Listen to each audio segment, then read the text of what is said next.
여러분 안녕하십니까? 조성태 박사의 생긴대로 건강법 오승진입니다. 평소 아랫배 가스가 가득 차거나 설사나 복통 그리고 변비가 지속되고 또 스트레스를 받게 되면 그 증상이 더 심해져서 일상이 망가지는 경험 많은 분들께서 겪고 계실 텐데요. 병원이나 약에만 의존하다가 이게 만성이 돼버리면 문제는 더 심각해진다고 합니다.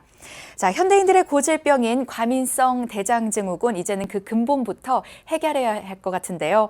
조성태 박사의 생긴대로 건강법 오늘은 과민성 대장증후군에 대해서 자세히 알아보고 있습니다. 자, 그럼 조성태 박사님 모시고 근본 해결을 위한 조언 들어볼까요? 박사님 어서 오십시오. 네, 안녕하세요. 반갑습니다. 네. 박사님, 이 현대인들의 고질병 중 하나로 꼽히는 질환, 바로 과민성 대장증후군입니다. 네. 스트레스와 식생활, 또 생활 습관과 밀접한 관련이 있는 질환인데요. 네. 한의학적으로 치료된 실제 사례가 있을까요? 네, 재미난 그런 치료 사례가 있습니다. 30대 남성입니다. 학생 때부터 배에 가스가 차고 설사를 자주 했지만 직장 생활을 시작하면서 증상이 더욱 심해졌습니다. 특히 회의 시작 전이 되면은 배가 아프고 긴장할수록 화장실을 더 자주 들락거리게 되니 사회생활이 너무나 힘들었던 것입니다. 네, 사회생활이 정말 힘드셨을 것 같아요. 단순한 소화 문제처럼 보이기도 하는데 실제로는 그렇지 않죠. 그렇습니다. 이분이 안 해본 짓이 있겠습니까? 또 안 해본 검사가 없답니다. 근데 별로 문제가 안 나오고 기질적인 문제는 없다. 이런 얘기를 들었다는 것입니다. 과민성 대장증후군이라는 진단을 받았다는 것입니다. 하지만 환자 입장에서는 항상 배가 불편하고 특히 스트레스를 받으면 설사와 복통이 심해지는 동시에 여러 가지 괴로운 증상들이 함께 나타난다는 것이었습니다. 그렇군요. 혹시 다른 증상들도 함께 있었나요? 네, 중요한 증상은 긴장성 설사입니다. 중요한 일만 앞두면 꼭 배가 아프면서 설사를 여러 번 했고 피부도 좋지 않았는데요.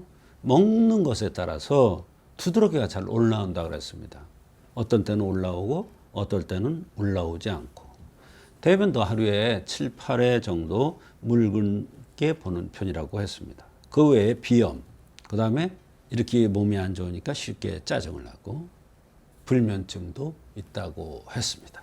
네, 이 여러 가지 증상들 때문에 몸도 힘드셨겠지만 정신적으로도 굉장히 지치셨을 것 같아요. 그렇습니다. 네, 혹시 정신과 약을 복용하거나 치료를 병행하고 계셨나요? 이 환자분은 사실 보면은 스트레스 받으면 이 증상이 심해진다는 걸 보면 정신과 질환으로 볼 수도 있어요. 그런데 이분은 아직 그런 치료까지는 하지 않았다는 것입니다. 그게 뭐 다행인지 아닌지는 모르겠는데 몸의 증상뿐만 아니라 정신적인 긴장도 같이 봐줘야 되는데 한의학적으로 정신적인 질환을 치료해주는 또 과민성 대장증후군을 같이 치료해주는 그런 방법도 있습니다. 박사님, 이 한의학에서는 생긴 모습에 따른 체질 판단이 가장 중요하다고 하셨는데요. 이분의 생긴 모습은 어떠셨나요? 네, 체질이 굉장히 중요하죠.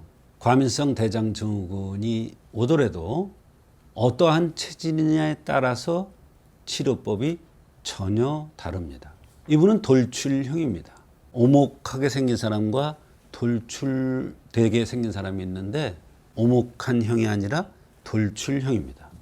이런 분들은 기질적으로 예민하고 열이 많고 화가 잘 오르는 그러한 체질입니다. 더군다나 눈 밑에 다크서클이 진하게 있었는데 이를 담음 체질이라고도 하면서 위에 노폐물이 잘 쌓이는 것이죠. 그래서 과민성 대장증후군이 생기기 쉽다는 뜻도 됩니다. 그렇군요. 이 한의학에선 이런 경우 어떻게 접근하나요?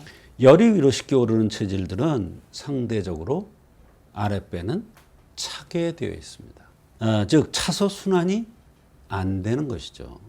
기능들이 제 기능을 못하는 것입니다. 이런 사람이 위와 장에 노폐물이 끼었으니 위의 열을 아래로 내려주면서 노폐물을 제거해 줌으로써 장의 기능을 회복해 주는 바나사심탕을 처방을 했습니다. 네, 이 주변에 과민성 대장증후군으로 인해서 약을 달고 사시는 분들 많이 봤는데요. 양약들과 비교했을 때 한약은 어떤 차별점이 있을까요? 네, 뭐 좀 차이가 있죠. 서양의학에서는 주로 장운동, 옥제제, 진경제, 항우울제 등을 사용합니다만 근본적인 원인 치료는 안 되는 것 같더라고요. 반면 한약은 근본적인 체질 개선, 또 장기능 회복을 목표로 하죠. 그리고 장기간 복용해도 부작용이 거의 없는 그런 약들이 있다는 것이 큰 장점이 되겠습니다. 치료를 받으면서 어떤 변화가 있었나요? 3달 정도 치료를 받고 한약을 복용했는데 우선 달라진 게 설사의 빈도입니다. 처음에는 7번 정도, 8회 정도 심하게 했다고 그랬는데 이게 6회, 5회 이렇게 점점 줄어들면서 3번 이하로 줄어들었다고 했습니다. 게다가 회의 전에는 긴장을 하면서 화장실을 꼭 갔는데 요새는 안 간다는 것입니다. 환자 본인이 굉장히 놀라워하는 그런 반응이었습니다. 복통이 줄고 배가 편안해지니까 자신감이 생겼다고 했습니다. 성격도 온화해지고 화도 전보다 덜 난다는 것입니다. 그래서 다시 평범한 일상을 되찾은 느낌이라고 하면서 굉장히 고마워한 적이 있습니다. 와, 증상이 좋아진 것뿐만 아니라 성격도 바뀌고 이 삶의 질도 회복이 되셨네요. 네. 그렇습니다. 혹시 이 질환은 재발이 흔한가요? 네, 재발이 잘 됩니다. 그래서 아무리 의사가 잘 치료해줘도 환자가 조심하지 않으면 섭생이라든지 이런 걸 조심하지 않으면 다시 재발되는 경우가 많이 있습니다. 특히 스트레스를 많은 직장인, 수험생들, 주부들이 재발하는 경우가 많습니다. 그렇지만 꾸준한 체질 개선과 스트레스 해소를 도와주는 한의학 치료를 병행하면 재발률도 낮고 몸 전체의 저항력도 좋아지는 경우가 많이 있습니다. 네. 오늘 사례를 듣고 나니까 단순한 장 질환도 이 몸과 마음의 균형을 보는 접근이 훨씬 깊이가 있다는 걸 느끼게 됩니다. 네, 그렇습니다. 한의학은 몸 전체를 조화롭게 다스려서 근본적인 회복을 이끌어낼 수 있습니다.